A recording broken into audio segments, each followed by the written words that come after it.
తెలంగాణ ఏర్పాటి తన జీవిత లక్ష్యంగా కృషి చేసిన మహనీయుడు ప్రొఫెసర్ కొత్తపల్లి జయశంకర్ అని రాష్ట్ర రోడ్లు భవనాలు సినిమాటోగ్రఫీ శాఖల మంత్రి కోమటిరెడ్డి వెంకటరెడ్డి అన్నారు. ప్రొఫెసర్ కొత్తపల్లి జయశంకర్ 92వ జయంతి సందర్భంగా గురువారం నల్గొండలోని ఇందిరాభవన్లో నిర్వహించిన ప్రొఫెసర్ కొత్తపల్లి జయశంకర్ జయంతి వేడుకలలో మంత్రి పాల్గొని ఆచార్య జయశంకర్ చిత్రపటానికి పూలమాలలు వేసి ఘనంగా నివాళులర్పించారు. అంతేకాకుండా గద్దర్ వర్ధంతి సందర్భంగా గద్దర్ చిత్రపటానికి కూడా పూలమాలలు వేసి ఘనంగా నివాళులర్పించారు.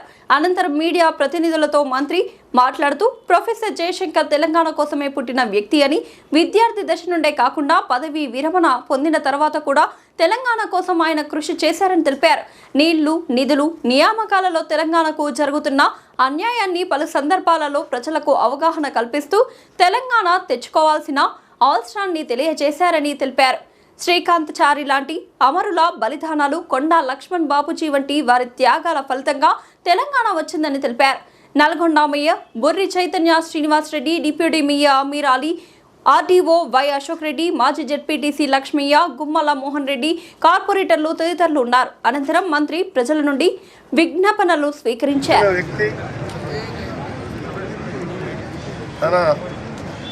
విద్యార్థి దశ నుంచి వైస్ ఛాన్సలర్గా ఉండి వైస్ ఛాన్సలర్ పదవికి రిజైన్ చేసిన తన రిటైర్మెంట్ అయిన తర్వాత కూడా తెలంగాణ ఏర్పాటే నా జీవిత లక్ష్యం అంటూ చిన్ననాటి నుంచి చనిపోయేంత వరకు తెలంగాణ కోసం ప్రజలని అవేర్నెస్ తీసుకొచ్చి ఉద్యమాల బాట పట్టించిన మహనీయుడు ప్రొఫెసర్ జయశంకర్ గారి జయంతి 92వ జయంతి సందర్భంగా వారికి నివాళులు అర్పిస్తూ ఈరోజు 4 కోట్ల మంది ప్రజల ఆకాంక్షలు నెరవేర్చిన వ్యక్తుల్లో మొదటి వరుసలో ఉన్న వ్యక్తి జయశంకర్ గారు. ఆయన ఆ రోజు మేము ఫ్లోరైడ్ కోసం ఇక్కడ క్లాక్ టవర్ సెంటర్లో నిరాదీక్ష చేసినప్పుడు కానీ, తెలంగాణ కోసం నేను మంత్రి పదవి రాజీనామా చేసినప్పుడు కానీ ఎన్నో సందర్భాల్లో వారితో మాట్లాడడం జరిగింది.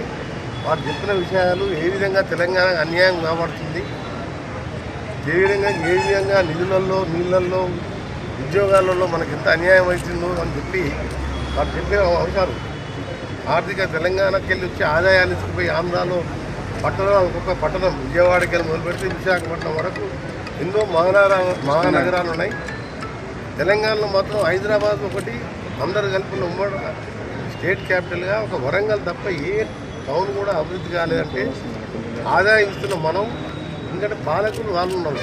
తెలంగాణ వాళ్ళు ఎవరు ముఖ్యమంత్రి అయినా 2 ఏళ్ల కంటే ఎక్కువ ముఖ్యమంత్రి పదవులు ఉందని చెప్తున్నారు. ఎందుకంటే 175 సీట్లు వాళ్ళు ఉన్నారు.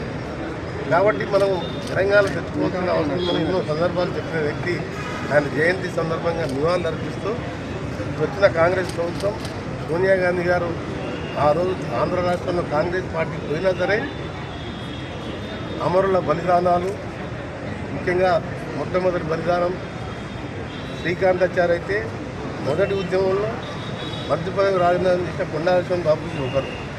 ఉద్యమాలకు, పోరాటాలకు చేరాపట్టు నల్గొండ జిల్లాకి వెళ్ళి మొదలైంది. 3వ వర్ధంతి సందర్భంగా వారికి నివాళులు అర్పిస్తూ కార్యక్రమంలో పాల్గొంటున్న మేయర్ గారు, డిప్యూటీ మేయర్ గారు, పట్టణ కాంగ్రెస్ అధ్యక్షులు మోహన్ రెడ్డి గారు, అందరూ నాయకులందరి సమక్షంలో ఈరోజు గద్దర్ గారిని స్మరించుకుంటుంటే నిజంగా మా అందరికి కూడా ఈరోజు తెలంగాణ ఆయనతో మేము కలిసి తిరిగిన రోజులు జ్ఞాపకం వస్తున్నాయి. ఆయన బాల్యం నుంచే తెలంగాణ కోసం పాటలు పాడిస్తూ ఊరూరా తిరుగుతూ చైతన్యవంతం చేసి తెలంగాణ వచ్చిన తర్వాత కూడా మన బాధల్ని గ్రామాలకు చూసి పంచుకోవడం జరిగింది.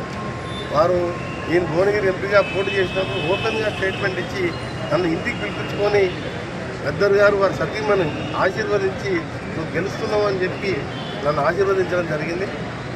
అది నేను పుట్టినే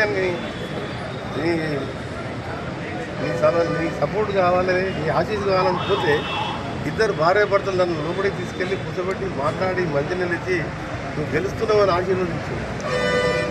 ఆ విధంగా ఆయన తెలంగాణ కోసం, తెలంగాణ అన్న ప్రాణం, తెలంగాణ కోసం పోరాడిన వల్ల ఇష్టం. మాకు కూడా ఆయన అంటే ఎంతో గౌరవం. ఆ రోజు చనిపోయినప్పుడు కూడా మొత్తం అక్కడే ఉన్నాం. ఆయన హఠాత్ బంధం ఈరోజు తెలంగాణ ఇబ్బంది చేసి కానీ 3 రోజులు చచ్చిపోయింది. ఆయనని ఇప్పుడు కూడా తెలంగాణ ప్రజలు గుర్తుంచుకుంటారు.